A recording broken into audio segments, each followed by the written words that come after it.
Crouching in the dark space, I felt the straw poking into my back from the cover of hay above. Around me, about a dozen teenage Jewish girls and boys, including my younger brother, breathed slowly, afraid to make a sound. We were crammed into this hidden compartment in a low-lying river vessel, illuminated only by the faint light of the moon, gliding atop a shallow tributary in Basra, the southern port city of Iraq.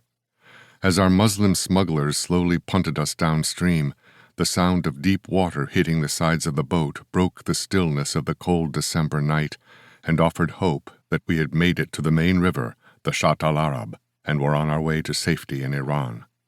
From there, the promise of a journey to freedom and dignity in the newborn state of Israel awaited us. Soon the gentle motion of our boat stalled. We had come to a halt. Fear began to set in, and I couldn't stand waiting and wondering in the claustrophobic space any longer. I was only 19 years old, but I had somehow been appointed the leader of this small band, and I felt the responsibility weighing upon me. I wormed my way through a little opening in the haystack to find out what was happening. "Ahmad, Israel?" I asked the worried-looking smugglers in Arabic. "What is going on?" "Iraqi Yusuf, al-Medwayana, Vasalawa Dudna," he answered. "My brother Yusuf, the tide is with us, but the wind is against us." This couldn't be. Fear gripped me and nearly paralyzed my mind. I knew that if we missed our original crossing time, our chances of getting caught were much greater. Our facilitators had figured out which border officers they needed to bribe to ensure our safe passage into Iran. If we missed this low tide, we would have to wait until tomorrow night. What if different officers were on duty when we crossed? I had heard that when police were suspicious of these boats, they inserted steel bars into the cargo spaces to be sure no materials were being smuggled out. What if they jammed the steel bars into our space and hit human cargo? What if we couldn't get food or leave to go to the bathroom? And what if some villagers were to spot us outside the boat and tell the mukhabarat? As a boy in Baghdad, I had lived in dread of the mukhabarat, the Iraqi secret police. The mukhabarat was infamous for torturing suspects to force false confessions to crimes such as Zionism and espionage. My friends and I traded stories we had heard about their methods, beating people with sticks, fists, and feet, pulling fingernails, burning cigarettes into skin, hanging people upside down for long periods, outright execution.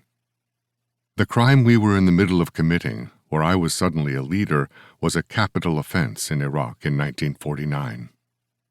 We were Jews trying to smuggle to Israel via Iran with no papers. For Jews, just trying to leave Iraq, let alone sneaking to Israel, was punishable by torture or even death. I could not forget the sight of the bodies I had seen hanging from gallows in the public square in Baghdad, some of them the brothers or fathers of my friends, accused of Zionism or communism.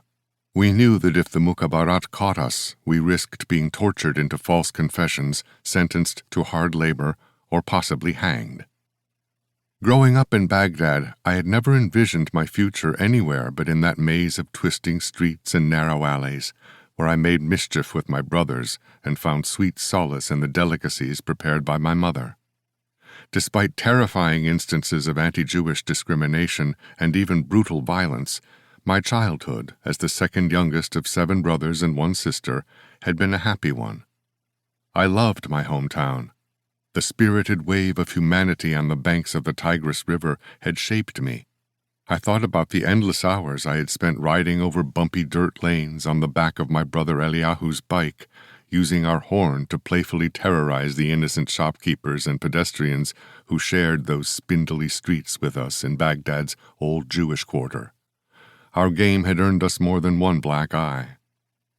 At this moment, on the boat, I felt the same stubborn indignation that had welled up in me when I was around 6 years old, and my oldest brother, Shumail, tied me to a post in our central courtyard to try to beat me into submission. But I also knew that for the first time, the warmth of my grandmother's unquestioning embrace, as she called me Ayuni, my eyes, would not be waiting for me in my moment of despair.